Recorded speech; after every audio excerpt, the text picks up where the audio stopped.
Hello guys, good morning. Welcome to my vlog. For today's video, mag-update tayo ng mga pananim natin. Yan.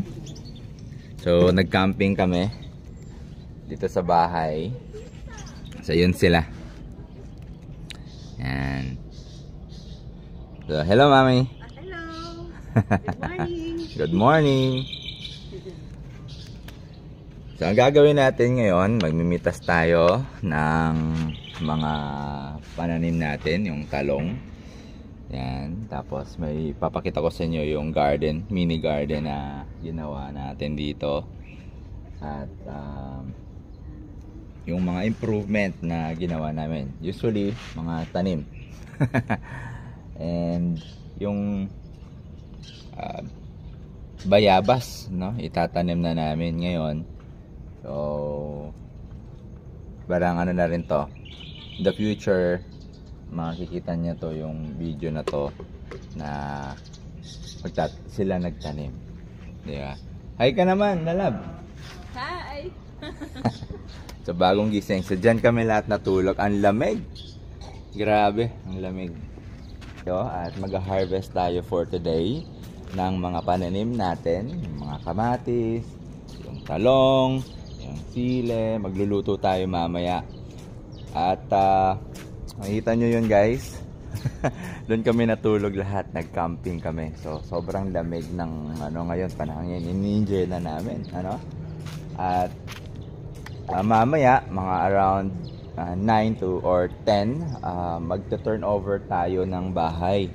So ganyan po yung turnover natin na bahay, ganyan din, same din sa unit sa unit na nakuha namin dito na si Arian dito sa Highview Hacienda. So dalawang client yon guys. At yan, bisitahin natin mamaya. Ang isa magpa-punch list. So nagpa-assist atin. At yun yung pinaka, kung gusto niyo mapanood yung proper na punch listing, meron akong ginawa or kami ginawa na video para doon kung paano namin pinunch list ito. Yun yung mga kailangan mong i-check yung mga fixtures ng bahay mo before mo siya i-accept. That's really important guys. At kung bago ka pa lang kayo sa ating video, please do like and subscribe to my YouTube channel, Kasanting. Ito yung mga bahay pinipicture natin, especially near Clark, na mga properties.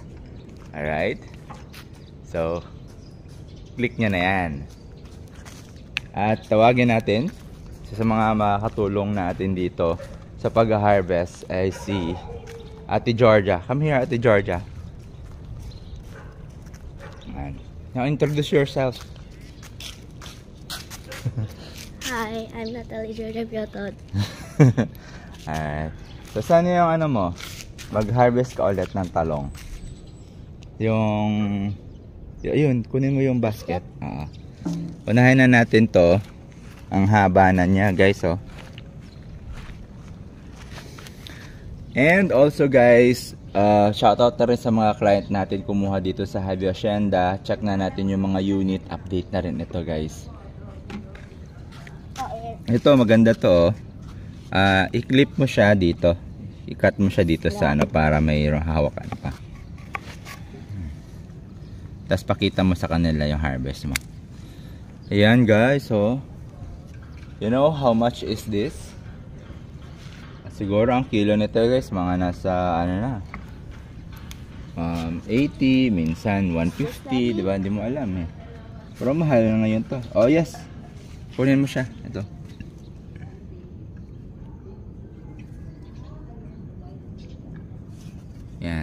Yan, para mayroon siyang hawakan. So we have 2 eggplant na. Yay. Okay, another. Find another one. Tapos mamaya guys, ito siya, ito yan. Mamaya guys, itatanim natin tong bayabas na guapol ba to? Guapol? Guapol siya? Alab? Guapol ba to? Say hello. Si mother ko tsaka si Michelle. Nag-uusap sila doon sa halaman nila. So meron siya mga collection of plant, yung mga aglonema, So, ayan siya. Pakita natin yung aglon, ma'am. Ayan. Yung iba nasa bahay. Yung iba nasa bahay. Iba-iba yung ano, para siyang mga plastic, pero totoo yan, guys. Ito yung pinupuyatan niya. Papanood ng live. Ayan. Alright. So ito yung tatanim natin. Mamaya, picture lang tayo with kids. Kasi ang bata ako, guys, meron kaming tinanim na bayabas nun. Kasama ko si father ko. Then nagtanim kami. So gusto ko rin na ma-experience na to kapag halimbawa lumaki sila, at least makikita nila tong video na to. Ayan. So ilibutin ko muna kayo sa ating mini garden. Ayan. So ano yan? I don't know. So yan yung pangsigang. Ayan. Ano mo siya? Lagay mo doon.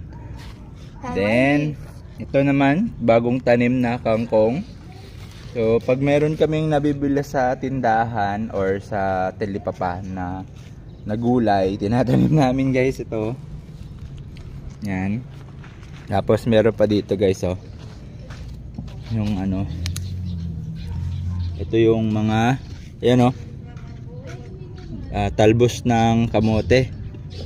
So yung ayan, mumulaklak na yung iba, oh. So next time hindi na kami bibili, di ba? Meron na supply. Ayan. I-cut mo siya dito, Georgia. Kailangan meron siyang handle para pagka ano natin may hawakan. Ayan pa, oh. Yan, guys, dami na siya, oh. Ayan. Ito pa. Ayan. Okay na yan.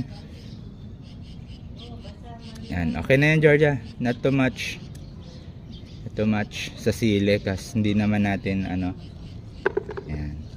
Ito, tanggalin natin itong mga talong. Ito. Cut mo siya dito. Ayan, oh.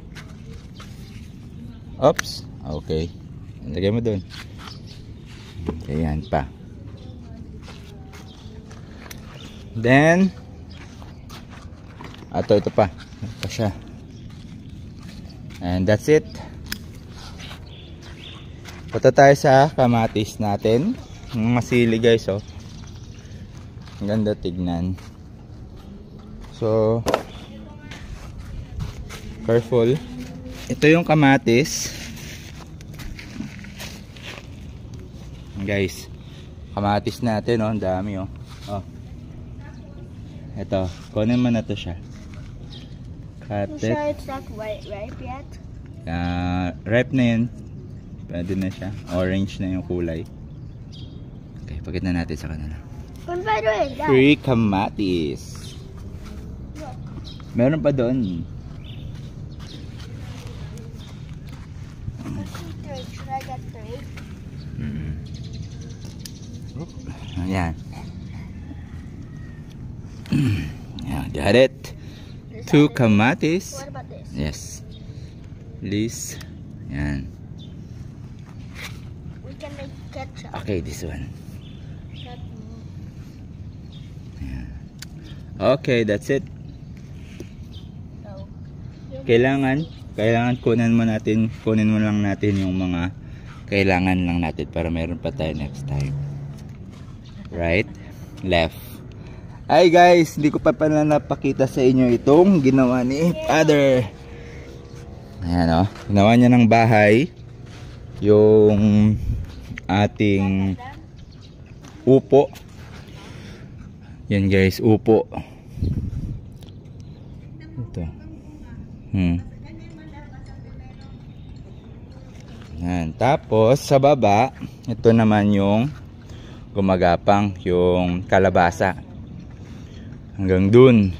Alam mo yung ano nito, yung dulo, nagugulay, no?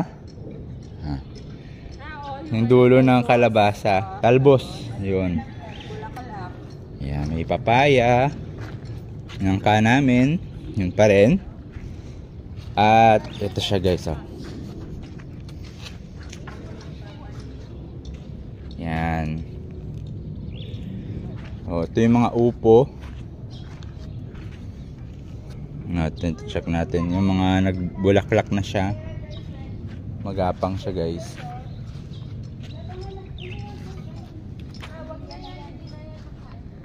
And then ito pa, Georgia, oh, may malaki pa yung talong. Yan. Tapos ito yung mga okra. Okra guys. Tatlo, kahit maliit lang yung puno. Natatawa nga kami kasi ang lit-lit ng dahon. Parang mamamatay na yung dahon, pero ang dami pa na niyang bunga. Isa, dalawa, tatlo. Ito, dalawa din. So ito pang similya na to. Yan, dalawa din. Kahit tingnan nyo po guys, so kawawa siya. Balit lang yung mga dahon niya, pero tingnan nyo yung ayan, ang dami nila lang na harvest. Tapos ayan, yung buhay na buhay yung kangkong. Pupunta tayo dito sa kabila. Ayan, talbos. Ayan, kamuting kahoy, may talbos. Ayan guys.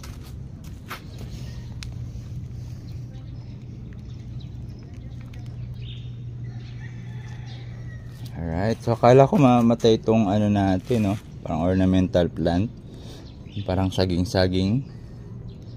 Pero nabuhay siya. Yung sa gitna namatay. Ayan, ito yung mga talbos. Nakakapag gulay-gulay na. Alright guys. So now check natin. Ano ba yung mayroon dyan? Ha? Na-surprise kami. Oo. Ano mo, oh. Wow. So ibang klase to, no? Oh. Ibang klase siya kasi ano na siya, oh, bilog. It's ready. Ito talaga yung ano, eggplant. Yeah, yan, oh. Oh yeah, it's because of egg. Because it's egg. It's an egg. You know, like eggs. So, ito yung loob. Wait, so egg comes from plants? So sometimes eggs can come out of plants. Galing. Ang galing, no? Mga unexpected ka talaga, eh, no? Yan, oh. Kasi maliit lang, oh. Yan. Yan. Tawagin natin si Miguel. Tapos itanim na natin to munang bayabas. Watermelon hybrid. Tapos magluto na tayo doon. Alright guys, ito na lahat yung aming harvest for today. Ayan. Sarap nito. Harvest natin na talong. Linisan na natin to. Okay. Linisan na natin to. Lagay natin dito sa lababo.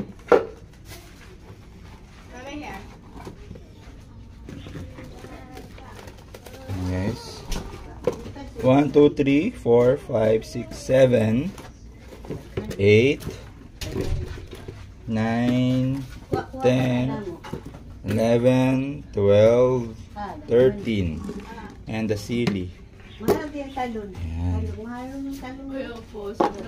Ayan. Guys, oh, yung talong ang dami. Okay, tanim na natin yung bayabas, tapos simula na tayo mag-cooking. Hi guys, so ito naman yung ate. At ito naman yung aking Miguel. Ay, pangalan mo? Cleo Miguel Biatod.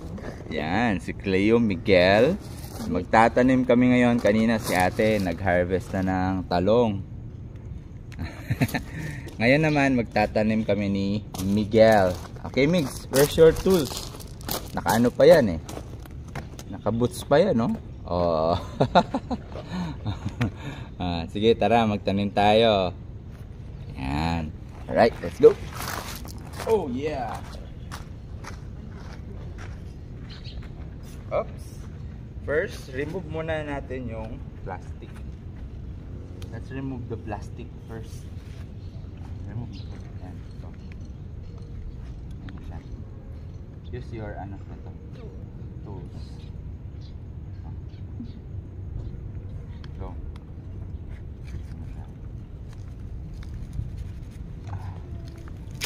Oh yeah.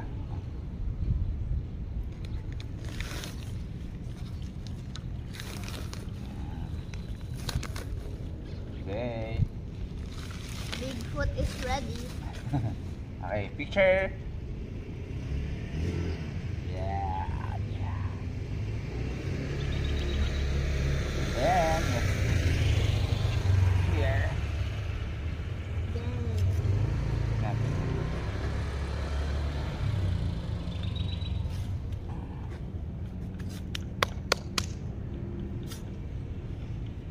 Yan, guys, oh.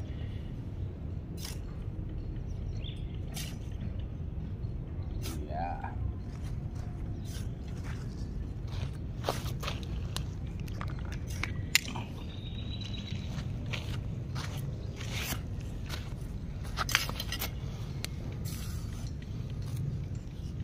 Ayan. Tanim na ng puno si Migs.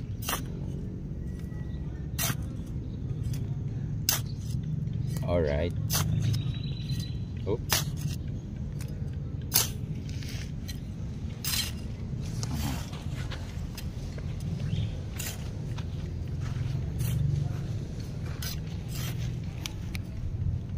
Pag natapos na ni Mix yan, magluluto na kami ng harvest.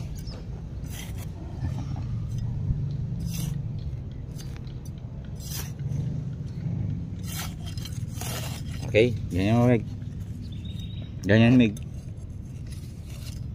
Alright. May mga bulaklak na siya, oh. Sama ng talbos.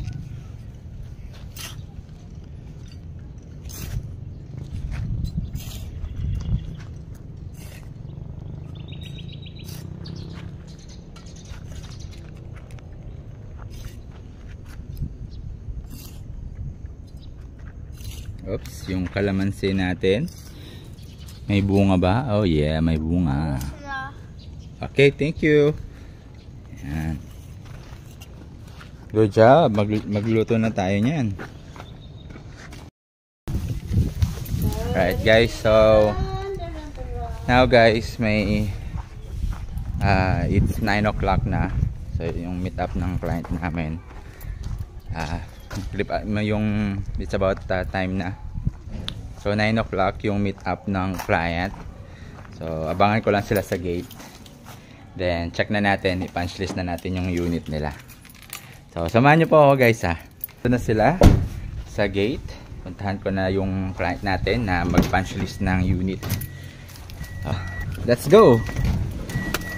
So, 9 o'clock yung meet up natin ng client natin na magpa-punch list doon sa unit niya. Same lang din ng unit ko, no? May extra lot siya. But then, guys, kinuha niya yung magkatabing lot. Kaya ang laki po ng lupa niya. So, they're from Manila. And maraming mga client natin na kumukuha na dito dahil lalo na yung sa mga work nila, they're working in bank, sa Bangko Sentral. So mas strategic yung location na to kung dito sila mag-work or dito sila ililipat. So mas malapit sa kanila itong bahay dito sa Highview.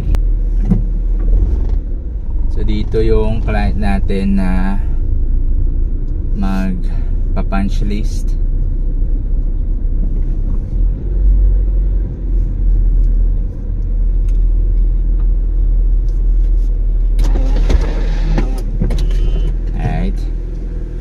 Ito yung unit niya. Yan, yung unit niya. Tapos nakuha pa niya itong buong lote na to, guys. Yan, yung sa kanya pa to. Yan, lahat. Itong lahat hanggang dun sa dulo, 2 lote. Oh, diba? Magkapatid sila. So ayan, in the future at least, diba? Buo. And natin sila doon sa entrance. Ito yung main road nung subdivision. Spinal road ito, ano? Ibig sabihin, ito yung makaka-access doon sa phase 1, phase 2, phase 3. And ito, mas maluwang yung daan niya. Then, yung sa mga residential, ano na siya, no? Dito sa may side, left or right. So, para sa akin, mas maganda yung orientation ng ganito dahil pag nandun na sa mga residential, wala na masyadong dumadaan doon. Ito yung parang busy area nila. Ayan guys. So may nagpatayo dito na bahay.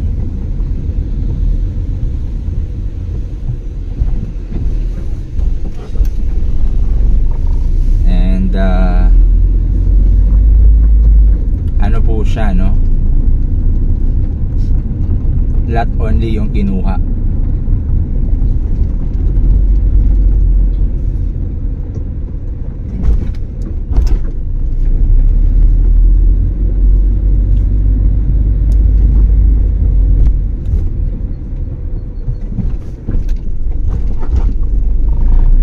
Ito yung sa may right side natin, yan yung mga huling i-develop in the future guys.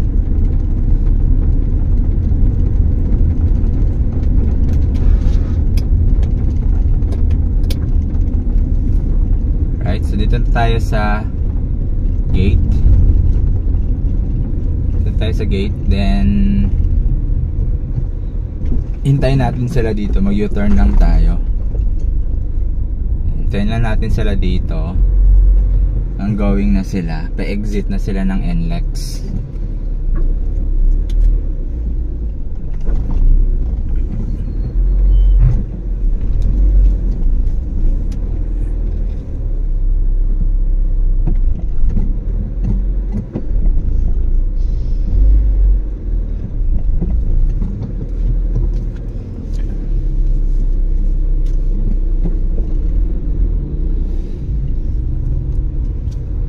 Dito natin sila hintayin.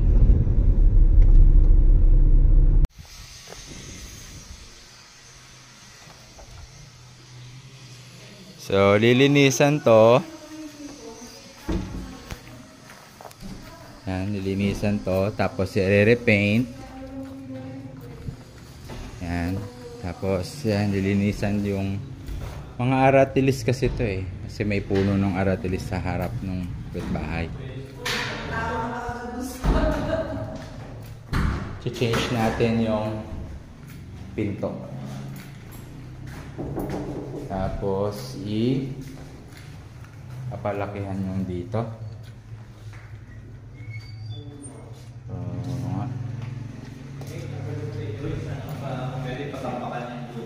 Yung dito.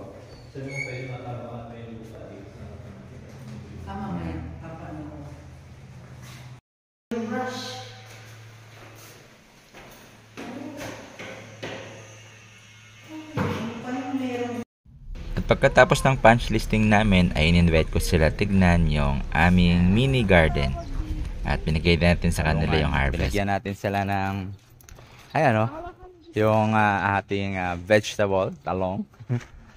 So nililigpit na nila yung tent at ako naman may incoming na client.